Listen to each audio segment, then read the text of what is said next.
Halo semuanya, selamat datang kembali di channel Alur Cerita ini. Sebelum kita mulai jangan lupa untuk tekan tombol like dan subscribe, agar kalian bisa selalu update cerita-cerita seru dan menarik di channel ini. Mari kita game on. Bab 181. Saat kabut hitam yang tak terbatas menyerbu mereka, suasana dingin dan mencekam mulai masuk. Bahkan ada tawa aneh dan halus yang melayang di sekitar mereka, seolah-olah ada sesuatu yang melayang di kegelapan. Tidak bisa menipu kami, jadi sekarang kau terpaksa menggunakan kekerasan. Su Chen dengan dingin tertawa sambil melirik sekelilingnya. Anak muda, seperti yang kamu katakan. Meskipun saya hanya hantu, saya masih bisa menggunakan beberapa teknik arcana. Sebagai mantan master arcana, kekuatanku bukanlah sesuatu yang bisa kamu tahan. Jadi, jika Anda tidak ingin mati, sebaiknya Anda membiarkan saya keluar dari penjara ini dengan patuh, kata Pitlock dengan jahat. Semua orang terpana oleh sikapnya yang tiba-tiba tidak berperasaan. Semua orang bersiap untuk membela diri. Namun, Su Chen tertawa dingin, Arcana Master. Mungkin saat Anda masih hidup, tetapi sekarang setelah Anda mati, berapa banyak kekuatan asli Anda yang tersisa? Cukup, Pitlock. Satu-satunya keterampilan yang tersisa adalah beberapa teknik kesadaran, mengingat Anda tidak dapat menghubungi objek fisik. Itulah satu-satunya hal yang dapat Anda lakukan dengan tubuh roh Anda. Pitlock membeku. Teknik ilusi. Apakah ini semua hanya teknik ilusi? Semua orang yang hadir melihat dari dekat lingkungan mereka. Memang, meskipun kabut hitam di sekitar mereka menyeramkan dan tebal, tidak ada serangan nyata yang menghampiri mereka. Pitlock berteriak dengan marah, bahkan jika aku hanya memiliki teknik kesadaran, aku masih memiliki banyak cara untuk mengendalikanmu. Jika kamu cukup membuatku marah, aku bahkan bisa menghancurkan jiwamu, mengubahmu menjadi idiot dengan segera. Itu benar, Su Chen mengangguk serius. Teknik kesadaran dapat melakukan itu pada seseorang, tetapi itu tidak berarti Anda menguasainya. Jika Anda memiliki kemampuan itu, binatang bersisik ungu di belakang tembok itu tidak akan hanya duduk diam di sana. Itu seharusnya menyerang, melepaskanmu dari tablet batu, dan kemudian memusnahkan kami semua. Lagi pula, Anda bukan ahli ilusi khusus, kamu tidak bisa melakukannya. Pitlock berteriak, apakah menurutmu begitu? Ya, saya bukan ahli ilusi dalam tubuh roh saya, tetapi apakah menurut Anda saya baru tidur selama 30.000 tahun? Tidak, 10.000 tahun yang lalu, saya mungkin tidak dapat melakukan apapun, tetapi sekarang semuanya berbeda. Saya hanya belum melakukannya karena saya tidak ingin membayar harga setinggi itu untuk mengendalikan binatang iblis itu. Bahkan jika saya meninggalkan tablet batu ini sekarang, saya tidak memiliki tubuh yang sesuai. Suaranya tiba-tiba mereda. Su Chen dengan dingin berkata, jadi kamu akhirnya mengungkapkan kebenaran. Biarkan saya menebak apa yang belum selesai Anda katakan.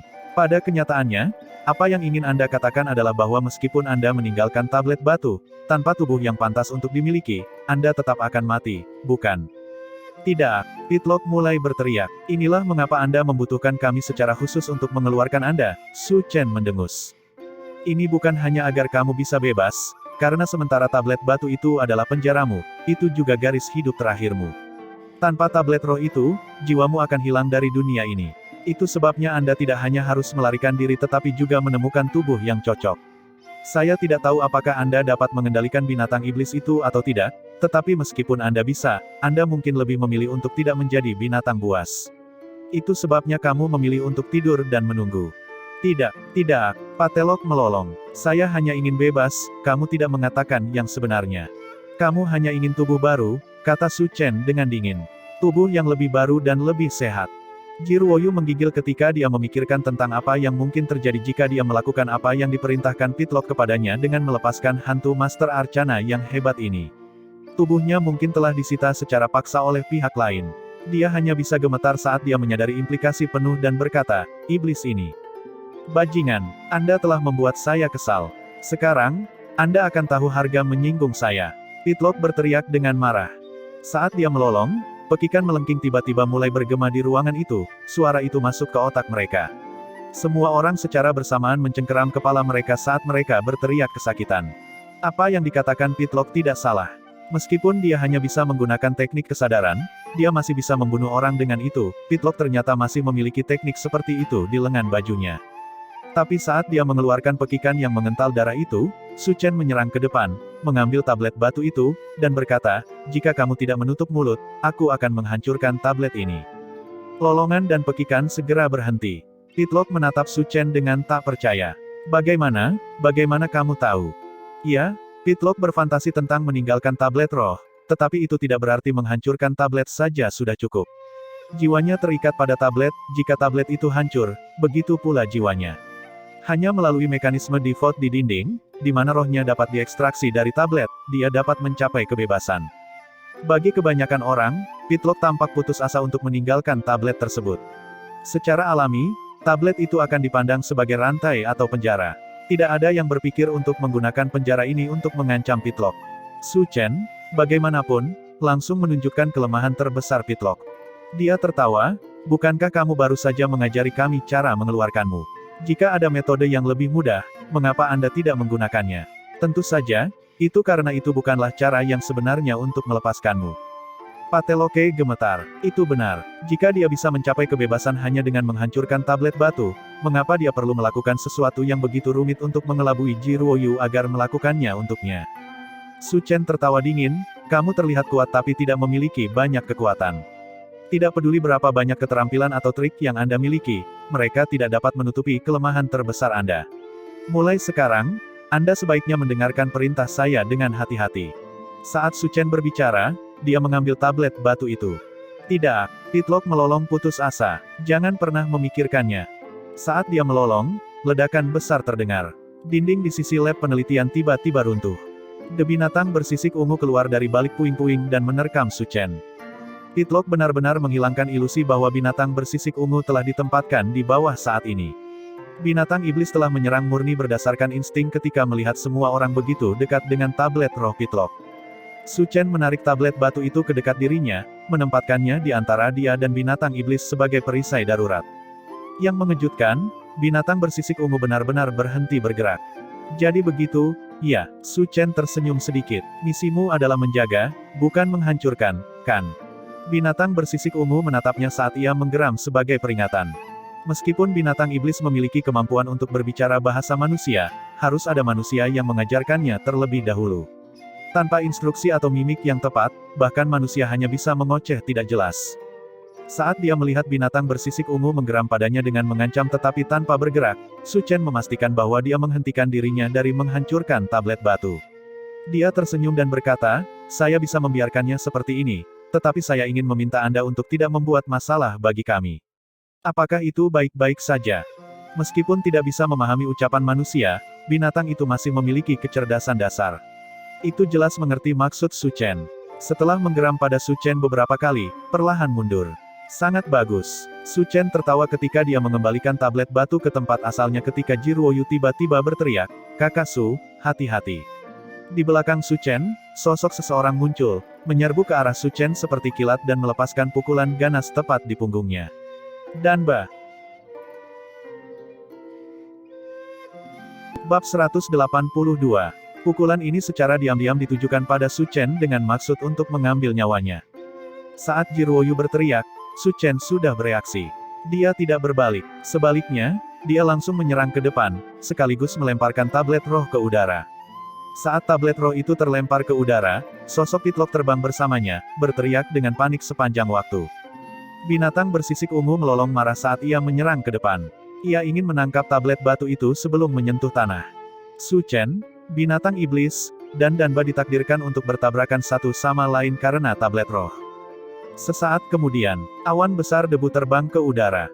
Dua sosok secara bersamaan menembak ke belakang. Itu adalah Su Chen dan Danba. Waark, binatang itu berdiri di tengah-tengah tabrakan saat mengeluarkan raungan menggelegar.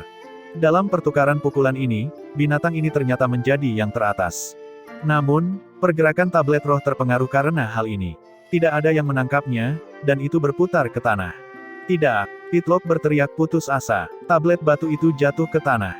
Tubuh ilusi Pitlock berkedip sesaat sebelum dia menyadari bahwa dia masih ada. Itu tidak pecah. Dia menatap kaget, hanya untuk menemukan bahwa sebenarnya masih ada bantalan udara antara tablet batu dan tanah. Tablet itu benar-benar tertahan di atas tanah. Setelah diperiksa lebih dekat, dia menyadari bahwa siluet seperti tentakel melilit tablet batu.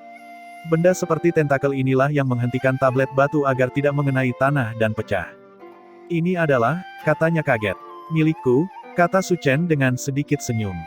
Dia memberi isyarat. Tablet roh terbang ke udara di bawah bimbingan tentakel udara dan mendarat kembali di tangan Su Chen. Ekspresi Danba merosot. Kamu siap untuk ini? Su Chen memiringkan kepalanya. Aku sudah lama menunggumu.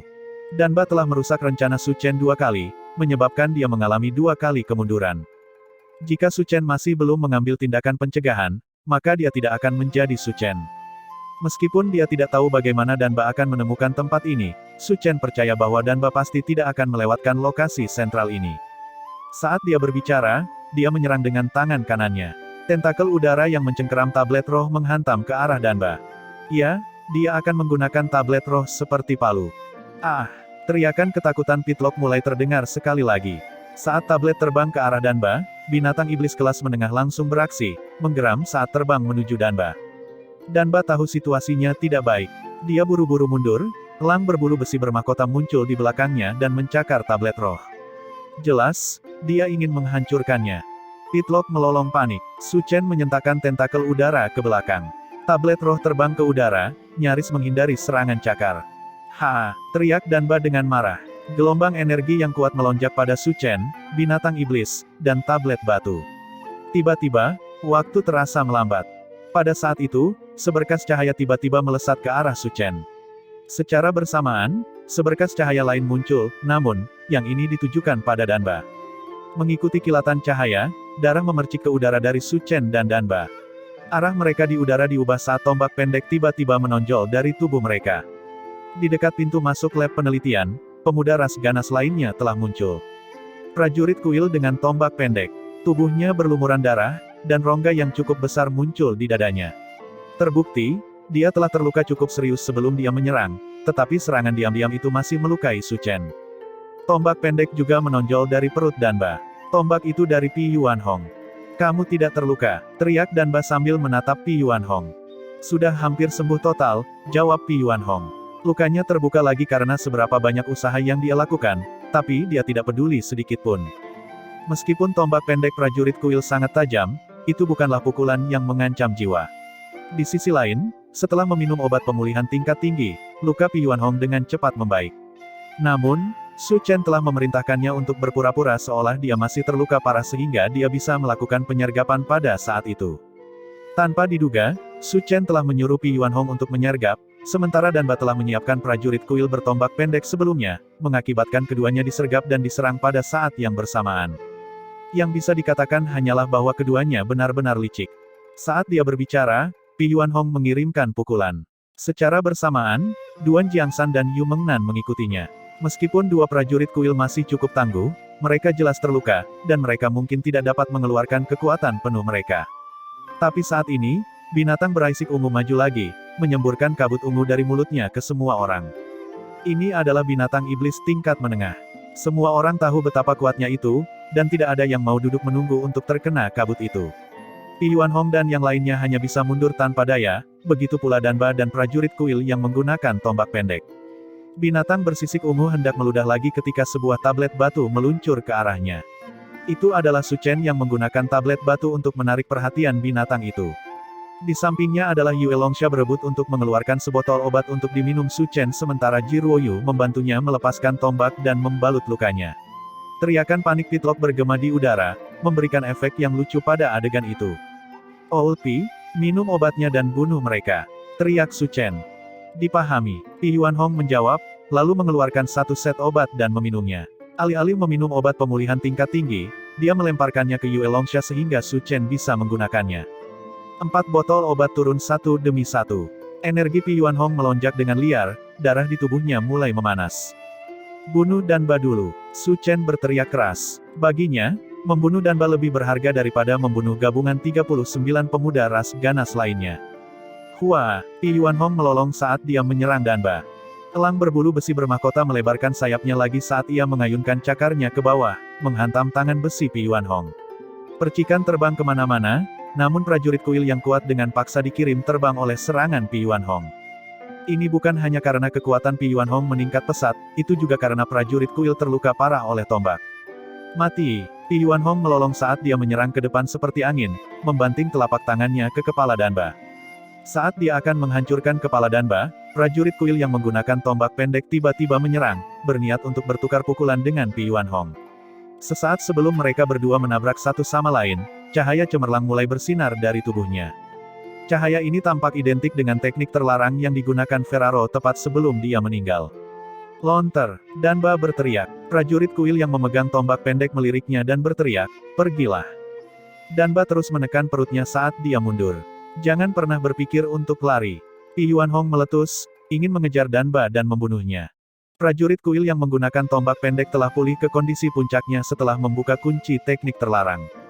Efek dari luka sebelumnya ditekan dengan paksa, meskipun Pi Yuanhong telah menelan satu set lengkap obat, kekuatan prajurit kuil pada saat ini kira-kira setara dengan miliknya.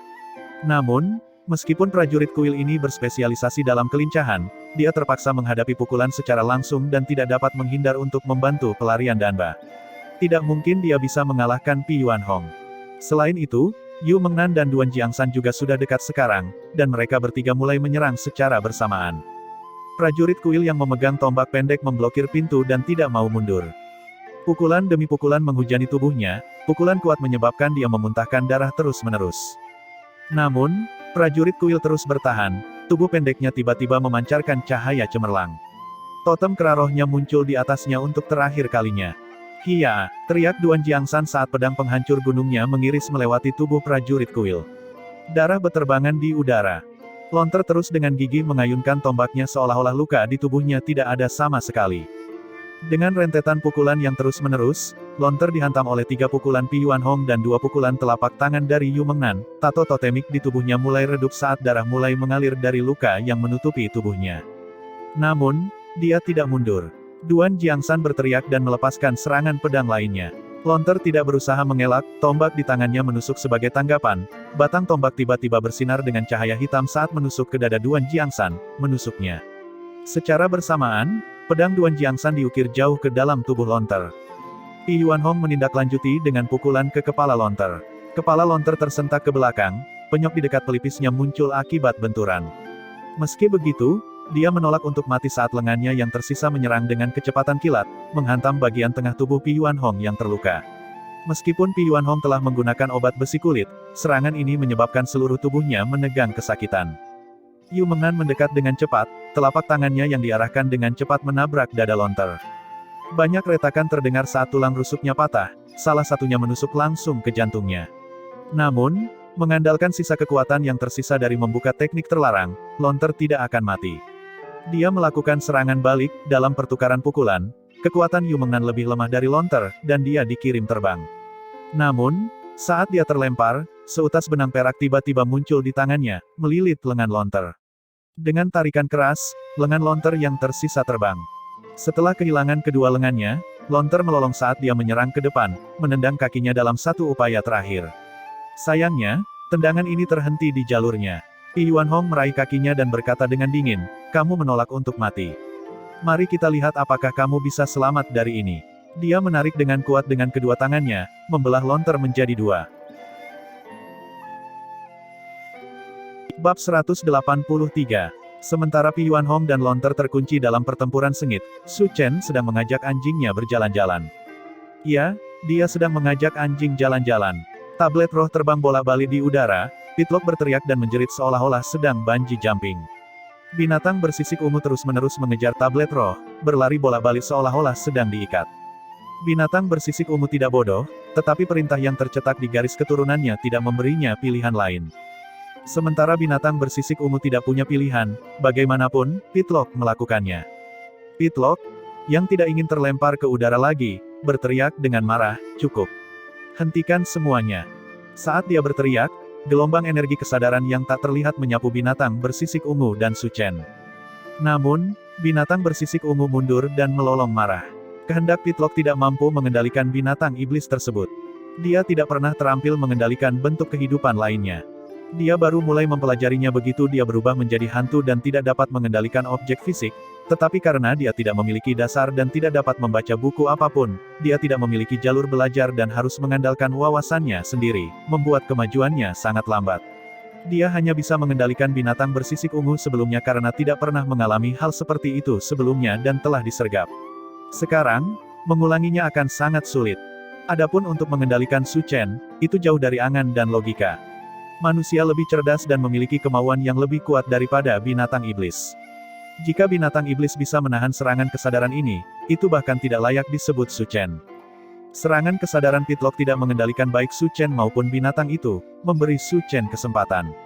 Saat binatang bersisik ungu menahan serangan kesadaran, Su Chen mengaktifkan Fata Morgana, binatang bersisik ungu langsung jatuh ke dunia ilusi, tidak dapat melarikan diri. Su Chen hanya menggunakan Fata Morgana dengan hemat dan dalam keadaan yang sangat khusus. Namun, setiap kali dia menggunakannya, hampir pasti berhasil. Tidak peduli apa, dia ingin menghindari serangan balasan. Binatang bersisik ungu membeku di tempatnya, dan lonter telah dibelah menjadi dua oleh Pi Yuanhong. Pertempuran akhirnya berakhir. Su Chen meletakkan tangannya di bagian tengah tubuhnya saat dia berdiri, wajahnya pucat. Dia bertanya, "Ruoyu, berapa banyak lagi waktu yang kita miliki?" "Paling-paling, waktu yang dibutuhkan sebatang dupa untuk membakar sebelum tempat ini runtuh," jawab Ji Ruoyu. "Jadi apa yang kita tunggu? Ayo cepat dan ambil apa yang kita bisa," perintah Su Chen. "Ya," Ji Ruoyu dan Yue Longsha mengangguk, lalu mulai mengobrak-abrik lab penelitian seperti tornado. Pada titik ini, mereka tidak lagi mempertimbangkan nilai benda-benda tersebut. Selama itu tidak terlihat setengah buruk, mereka akan memasukkannya ke dalam cincin penyimpanan mereka dan melihatnya nanti. Bahkan Yu Mengnan dan Duan Jiangsan mengabaikan luka mereka dan mulai menjelajahi tempat itu. Su Chen, bagaimanapun, berdiri di sana tanpa bergerak, memegang tablet batu di tangannya saat dia menatap Pitlock. "Katakan padaku, bagaimana aku harus berurusan denganmu?" Dia tertawa dingin. "Jangan bunuh aku." Pitlock mulai berteriak. "Aku bersedia menjadi budakmu yang paling setia. Saya dulunya adalah salah satu master Arcana terkemuka selama kerajaan Arcana dan memiliki banyak pengetahuan. Saya bisa mengajari Anda segala macam hal. Apakah Anda tidak mempelajari teknik Arcana kuno? Tentakel udara, sampah macam apa itu? Saya bisa mengajari Anda lebih banyak teknik luar biasa." Kedengarannya cukup bagus. Namun sayangnya, semua yang kita temukan di sini perlu diserahkan kepada atasan. "Jika Anda menjadi budak saya tidak akan bisa menjelaskannya kepada mereka," kata Su Chen acuh tak acuh. Pitlock membeku. Su Chen berkata, "Lebih baik aku menghancurkan tabletnya saja." Pateloke panik. Dia berteriak, "Kamu bisa menyembunyikanku." Kata-kata itu bahkan belum sepenuhnya keluar dari mulutnya ketika Su Chen berkata dengan suara rendah, "Tutup mulutmu. Apakah Anda mencoba membuat saya menjual negara saya sendiri?" Hati Pitlock bergetar. Dia menyadari bahwa Su Chen bukan satu-satunya orang di sini. Dia melirik Su Chen, yang sedang melihat binatang bersisik ungu. Pitlock telah hidup selama puluhan ribu tahun. Dia melirik Su Chen, lalu ke binatang bersisik ungu, dan tiba-tiba bereaksi. Dia berteriak, "Jika kamu membunuhku, kamu akan kehilangan kemampuan untuk mengancam binatang iblis itu setelah terbebas dari ilusimu." Memang, tangan Su Chen berhenti sebelum dia berkata, "Tapi jika aku meninggalkanmu di sini, itu masih akan menyerang kita. Apa yang harus saya lakukan? Apa yang harus kamu lakukan?" Pitlock tidak tahu bagaimana menjawab pertanyaan Su Chen. Dia menatap Su Chen dengan bodoh. Su Chen menghela nafas dan mengingatkannya, "Kecuali aku punya cara untuk mengendalikanmu." Pitlock tiba-tiba mengerti apa maksud Su Chen. "Darahmu. Jika kamu menaruh setetes darahmu di tablet batu dan kemudian melafalkan mantra yang sesuai, kata-kata yang tertulis di tablet ini, kamu akan menjadi pemilik tablet mulai sekarang. Tapi sebagai harga, Anda tidak akan bisa memutuskan hubungan ini." "Begitukah?" desah Su Chen. "Yah, tidak ada yang bisa kulakukan. Ini darurat hidup atau mati." Yue Longsha hanya bisa memutar matanya saat mendengar ini. Untuk orang secerdas dirinya, bagaimana mungkin dia tidak menyadari apa yang sedang dilakukan Su Chen? Dia hanya ingin menemukan alasan logis untuk mengambil tablet roh untuk dirinya sendiri.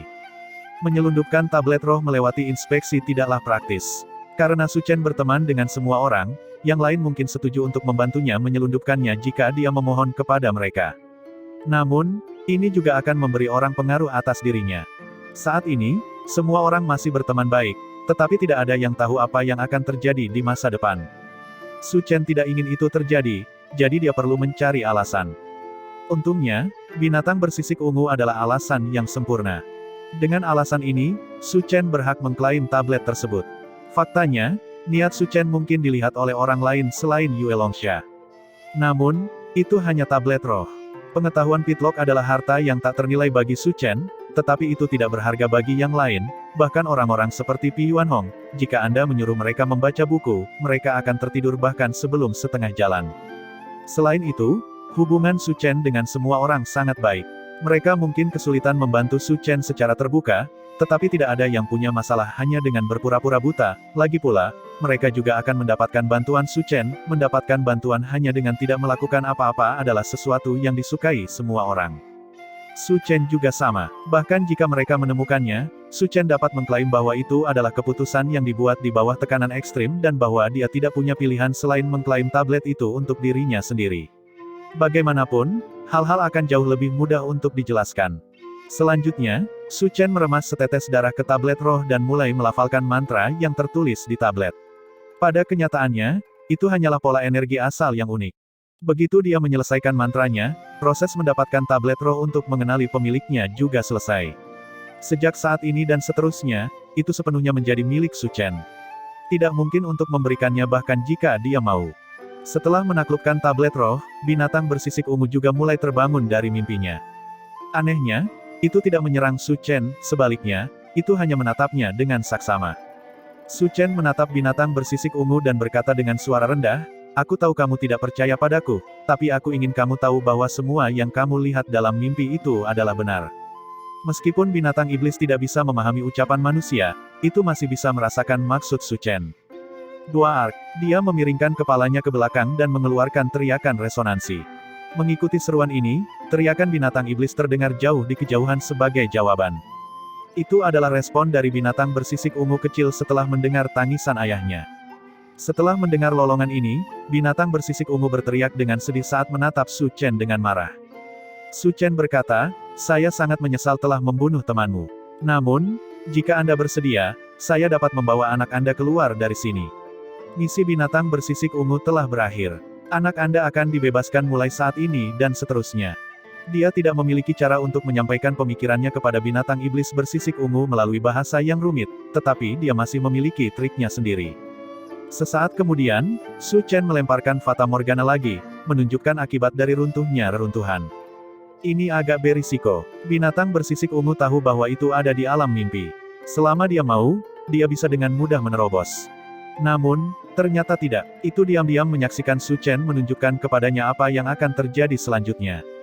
Ia tahu bahwa ini adalah janji yang dibuat Su Chen dengannya. Di dalam alam mimpi, ia menyaksikan Su Chen dan yang lainnya pergi. Seorang gadis muda membawa binatang kecil bersisik ungu bersamanya ke hutan belantara dan membuka kunci batasan, memberinya kebebasan. Mimpi itu berakhir. Ketika binatang bersisik ungu terbangun lagi, ia melihat binatang kecil bersisik ungu berdiri tidak terlalu jauh dari dirinya, matanya yang besar menatap ayahnya dengan tatapan bingung. The Purple Scarlet Beast mengeluarkan raungan lembut. Di bawah kendali surat wasiat Zhou Juanjia, binatang kecil bersisik ungu itu mendekat. Dua binatang bersisik ungu, satu besar dan satu kecil, menggosok leher mereka satu sama lain, mengendus bau yang familiar. Tidak jauh dari mereka, Su Chen menyaksikan bersama Zhou Juanjia dan Gan Haoli. "Kalian datang tepat waktu. Sepertinya itu tidak banyak berguna. Saya awalnya berharap menggunakannya untuk membalikkan keadaan." Zhou Juanjia tertawa. "Tidak setiap persiapan sebelumnya harus sangat berguna," jawab Su Chen saat dia melihat dua binatang iblis berpelukan. "Tidakkah menurutmu kesimpulan ini cukup bagus?" Ya, ini cukup bagus." Zhou Juanjia tertawa. "Sayangnya, masa tenang ini hanya sementara," desah Su Chen. Dia berbalik dan bertanya, "Ruoyu, berapa lama sampai dimulai?" Ji Ruoyu mengangkat bahu dan menjawab, "Sudah dimulai." Riak-riak aneh tiba-tiba menyapu mereka seolah-olah sebuah batu telah dilemparkan ke dalam kolam yang tenang. Ruang kosong mulai berkedip. Reruntuhan sudah mulai runtuh. Bab 184. Cekungan Sungai Emas. Tentara manusia dan ras ganas berdiri berhadapan satu sama lain, tumpukan puing-puing di antara mereka. Xiao Feinan berdiri tidak jauh dari tumpukan puing, ekspresinya serius. Tidak lama sebelum ini, salah satu master formasi asalnya telah memberitahunya bahwa ruang hampa reruntuhan telah mengalami fluktuasi energi yang sangat besar, secara drastis menurunkan stabilitas ruang. Reruntuhan runtuh dengan cepat, menandakan bahwa ekspedisi akan berakhir hari ini. Dia telah berdiri di sana dengan hikmat dan waspada sejak pagi itu.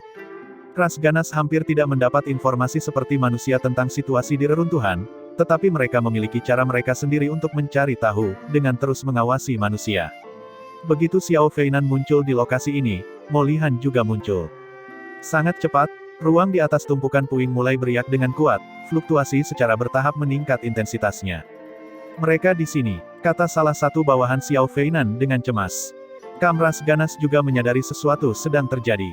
Ini adalah ras ganas. Mereka tidak pernah mengejar disiplin, hanya keberanian dan kekuatan. Sementara kemampuan organisasi ras ganas adalah yang terendah, kepahlawanan dan moral mereka selalu yang terbaik. Itu adalah pemuda ras ganas. Hua, semua individu ras ganas yang hadir melolong dalam perayaan. Xiao Feinan dan manusia lainnya merasakan hati mereka sedikit terpuruk. Namun, sosok berikutnya yang muncul adalah manusia. Itu Wu Xiao. Kali ini, manusia merayakan, sementara individu ras ganas agak tertunduk. Pemuda dan manusia ras ganas muncul dengan cara bergantian satu demi satu. Namun, segera, jumlah manusia yang kembali mulai mengungguli jumlah pemuda ras ganas yang kembali. Setelah melihat He Yuandong, Qi Weiyan, Su Chen, Del melangkah keluar dari kehampaan satu demi satu, wajah Xiao Feinan dipenuhi dengan kegembiraan. Sebaliknya, ekspresi Mo Lihan semakin buruk. Ketika orang terakhir keluar dari kehampaan, ruang di atas tumpukan puing bergetar hebat sebelum portal menghilang. Semuanya kembali ke ketenangan semula. Selanjutnya, pasukan yang telah menunggu kepulangan mereka mulai bergegas menemui mereka yang kembali. Itu dia, Mo Lihan menatap pemuda ras ganas di depannya, matanya melebar. 7. Hanya 7 pemuda ras ganas yang kembali hidup. Bagaimana dengan manusia? 29. 29 manusia telah kembali hidup. Tanpa diragukan lagi, pihak Ferocious Rache telah menderita kerugian serius kali ini. Bagaimana ini bisa terjadi? Bagaimana ini bisa terjadi? Mo Lihan berteriak. Dia mencengkeram leher pemuda ras ganas di dekatnya dan melolong. Di mana saudara-saudaramu yang lain? Di mana pemuda ras ganas lainnya? Mereka tidak akan kembali, Kapten, kata Danba, wajahnya pucat pasi. Itu tidak mungkin. Mo Lihan tersandung ke belakang. 5 pejuang kuil. Mereka telah mengirim 5 prajurit kuil ke dalam reruntuhan, tetapi hanya 1 yang kembali. Pada akhirnya, Xiao Feinan juga mengetahui dari He Yuandong dan Qi Weiyan bahwa ada 5 prajurit kuil di dalam reruntuhan.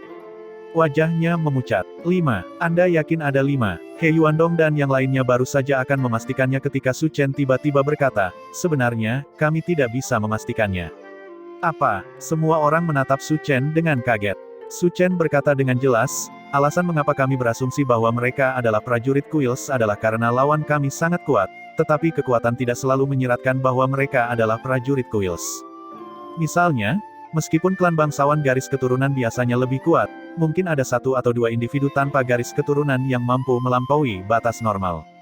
Dengan potensi ras ganas, menghasilkan 1 atau 2 individu yang sangat kuat tidak akan luar biasa. Dengan demikian, kami tidak dapat memastikan bahwa mereka sebenarnya adalah pejuang kuil.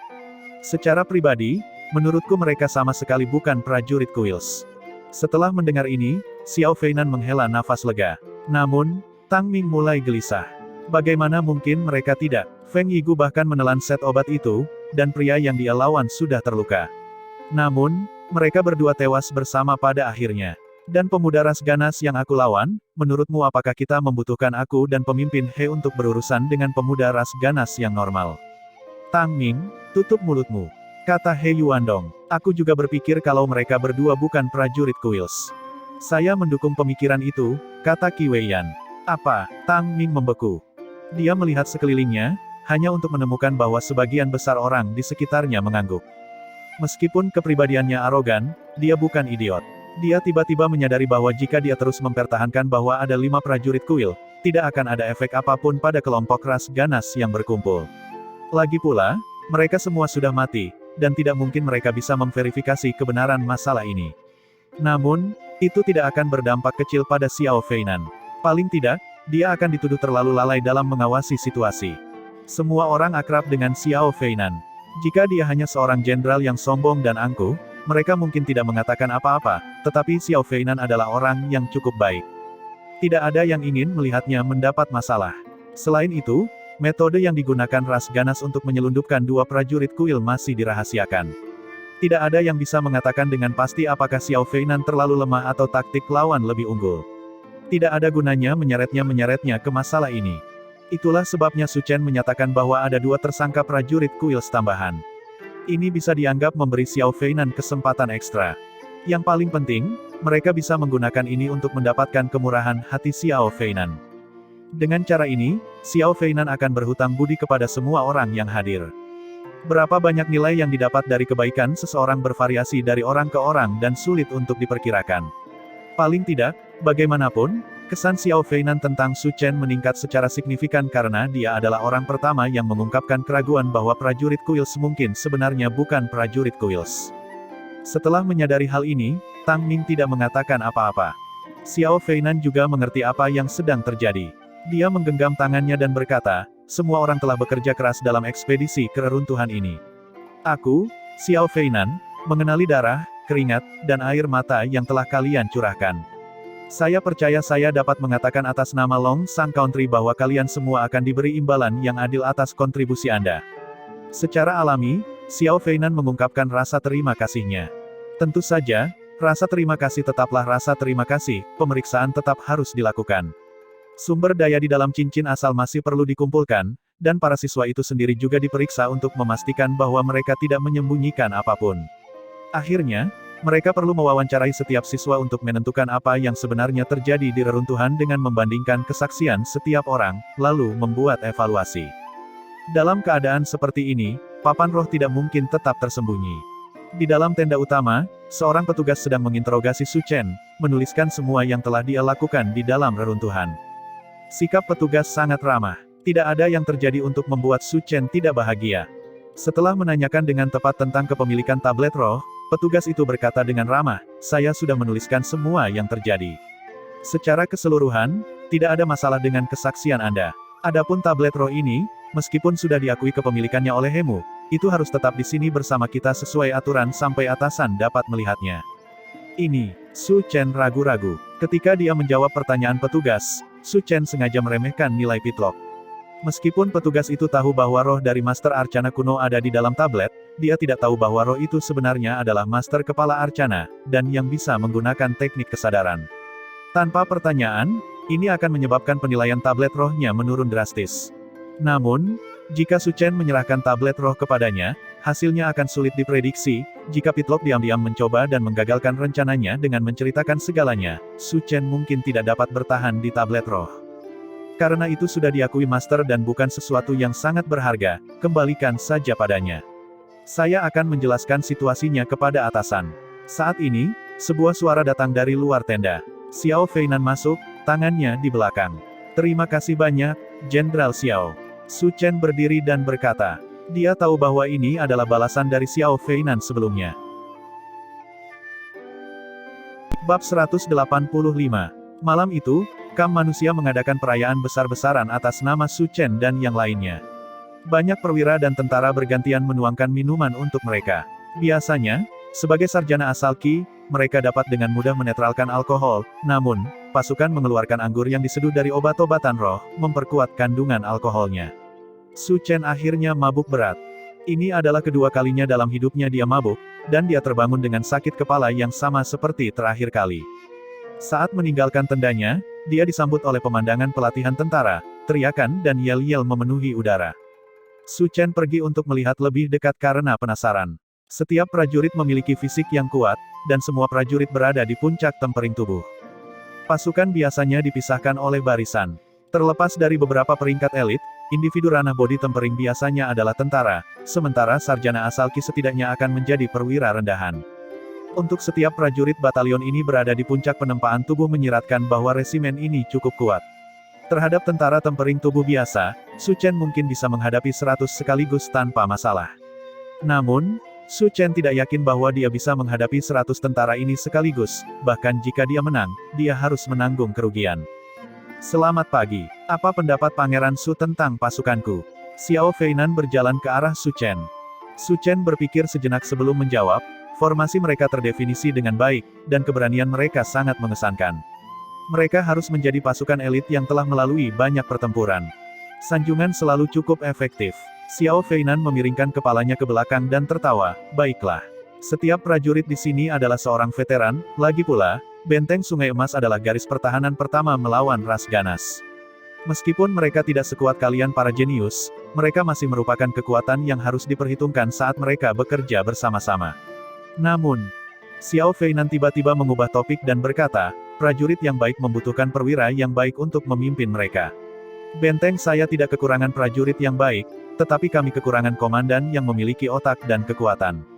Bagaimana menurutmu? Apakah Anda tertarik untuk bergabung dengan tentara kabut surga? Su Chen akhirnya menyadari bahwa Xiao Feinan ada di sini untuk merekrutnya. Itu tidak aneh. Siapapun dari Institut Naga Tersembunyi jelas merupakan elit di antara rekan-rekan mereka di negara ini. Mereka adalah talenta yang selalu sangat dicari. Siapapun yang berpartisipasi dalam ekspedisi ini adalah elit bahkan di antara elit. Sekarang kabut surga sangat dekat dengan talenta semacam ini, bagaimana mungkin mereka tidak mencoba untuk mendapatkan pilihan pertama. Karena itu, Xiao Feinan membuat semua orang tetap dekat dengan kedok mengadakan perayaan meskipun mereka bebas untuk pergi setelah pemeriksaan selesai. Dengan demikian, dia dapat mengungkapkan niat baiknya kepada mereka satu persatu dan mencoba mengikat mereka. Dia tidak berharap untuk mengikat semua orang, tetapi jika dia bisa meyakinkan salah satu dari mereka untuk bergabung, dia akan mendapat untung besar. Penampilan Su Chen adalah yang paling luar biasa di dalam reruntuhan, itulah sebabnya Xiao Feinan datang untuk merekrutnya secara pribadi. Su Chen mengerti maksud Xiao Feinan dan tertawa getir, saya khawatir saya harus mengecewakan niat baik Jenderal Xiao. Jangan terlalu terburu-buru untuk menolak, kata Xiao Feinan. Jika Anda bersedia untuk bergabung, saya akan menempatkan Anda sebagai komando di bangsal. Pasukan 7 kerajaan diorganisasikan ke dalam skuadron, tim pemadam kebakaran, penjaga, bangsal, batalion, garnisun, dan tentara. Sebuah bangsal berisi 300 tentara, yang akan membuat Su Chen menjadi perwira menengah. Su Chen hanya berada di alam mendidih darah dan tidak memiliki pengalaman dalam memimpin pasukan. Menempatkan dia sebagai komando sebuah bangsal dengan segera merupakan pengecualian dari aturan tersebut. Dari sini, jelas betapa Xiao Feinan sangat menghargai Su Chen. Namun, Su Chen masih menggelengkan kepalanya. Maaf, ambisi saya tidak ada di sini. Xiao Feinan menghela nafas, jika kamu tidak mau, lupakan saja. Bakat seperti Anda akan memiliki masa depan yang cerah. Benar, atasan telah membuat keputusan mereka. Anda dapat menyimpan tablet roh itu sebagai hadiah atas bahaya yang Anda hadapi, tetapi itu akan diperhitungkan dalam poin kontribusi Anda. Su Chen merasakan jantungnya menegang. Maksudmu aku tidak akan mendapat hadiah lain? Xiao Feinan tertawa, bagaimana mungkin? Kalian semua mempertaruhkan nyawa untuk Long Sang Country.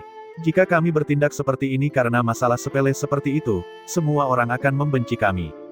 Jangan khawatir, itu hanya pengurangan kecil. Memang, mereka baru saja kembali ke Institut Naga Tersembunyi ketika atasan memberitahunya bahwa dia telah memberikan kontribusi paling banyak selama ekspedisi. Mereka menghadiahinya dengan medali pahlawan tingkat 2, satu-satunya yang dibagikan kepada siswa manapun. Semua siswa lainnya menerima medali pahlawan tingkat ketiga. Selain itu, dia diizinkan untuk memilih 3 harta karun dari gudang harta karun kaisar yang nilainya tidak lebih dari miliknya saat ini. Tablet roh adalah salah satunya. Dengan kata lain, Su Chen diizinkan mengambil 2 harta karun dari gudang harta karun kaisar.